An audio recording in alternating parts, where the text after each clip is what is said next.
नमस्ते दोस्तों। प्रभु श्री राम के बारे में तो सब जानते हैं, लेकिन क्या आपको पता है राजा दशरथ कौन थे?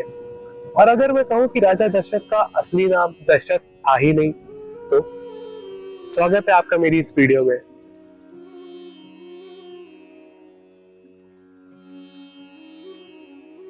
राजा दशरथ राजा अज और रानी इंदुमती के पुत्र थे। वह एक सूर्यवंशी राजा थे जिनके राज्य का नाम कोसल और राजधानी का नाम अयोध्या था।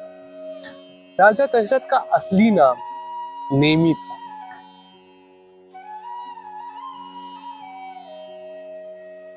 लेकिन हम उन्हें राजा दशरथ क्यों बोलते हैं, मैं बताऊं। राजा दशरथ के पास एक रथ था जो कि 10 दिशाओं में चलने की ताकत रखता था। अब आप सोच में पड़ गए होंगे कि 10 दिशाएं कौन सी? ऊपर, नीचे, दाएं, बाएं, आगे, पीछे, दाएं विकर्ण, बाएं विकर्ण और हवा में उड़ने और वापस धरती पे आने की शक्ति। ये हो गई आपकी 10 दिशाएं। इसलिए हम उन्हें राजा दशरथ बोलते हैं।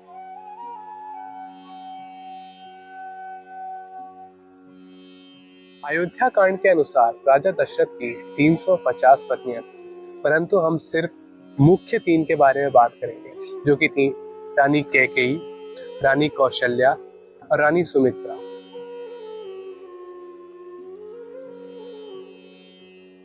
ये तो हो गई उनकी पत्नियों की बात। अब आते हैं बच्चों पर। ये तो हम सब जानते हैं कि राजा दशरथ के 4 बच्चे थे, राम, लक्ष्मण, भरत और शत्रुघ्न। लेकिन अगर मैं आपको कहूं कि एक पुत्री भी थी, तो देवी शांता। इनके बारे में हम किसी और वीडियो में बात करेंगे। वापस आते हैं राजा दशरथ पे।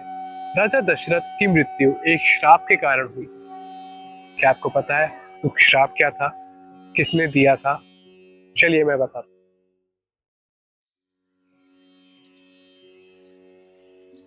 राजा दशरथ एक जंगल में शिकार करने गए थे, जहां पे उन्हें पानी की आवाज आती है। उस पानी की आवाज को सुन के उन्हें लगता है कि यह एक मृग है जो पानी पी रहा है, तो वो अपना बाण चला देते हैं। परंतु वो बाण जाके एक व्यक्ति को लगता है जिसका नाम था श्रवण कुमार। राजा दशरथ जब उस नदी के पास जाते हैं तो वह ये देखते हैं कि उनका बाण एक व्यक्ति को लग गया है। यह देखकर जब उस व्यक्ति के पास जाते हैं तो वो क्षमा प्रार्थना करने लगते हैं कि हे राजन, मुझे माफ कर दीजिए, मैंने आपको मृग समझ के आप पे बाण चला दिया। श्रवण कुमार राजा दशरथ को माफ तो कर देते हैं, परंतु वह उन्हें बताते हैं कि पास ही जंगल में मेरे माता पिता बहुत प्यासे बैठे हैं, तो क्या आप उन्हें पानी पिला सकते हैं? यह सुनकर राजा दशरथ उनके माता पिता के पास पानी पिलाने जाते हैं, और जब उनके माता पिता के पास पहुंचते हैं तो उनके पिताजी को आभास हो जाता है कि यह मेरा पुत्र नहीं है। श्रवण कुमार के पिताजी जब उनसे पूछते हैं कि मेरा पुत्र कहाँ है, तो राजा दशरथ उन्हें पूरी कथा बताते हैं। और पूरी कथा सुनकर और श्रवण कुमार की मृत्यु के बारे में सुनकर उनके पिता और माता दोनों बहुत परेशान हो जाते हैं, दुखी हो जाते हैं, और वो राजा दशरथ को एक श्राप देते हैं कि जिस प्रकार मेरे पुत्र से दूर होने के कारण मेरी मृत्यु हो रही है, ठीक उसी प्रकार तुम्हारी भी मृत्यु तुम्हारे पुत्र से दूर होने के कारण होगी।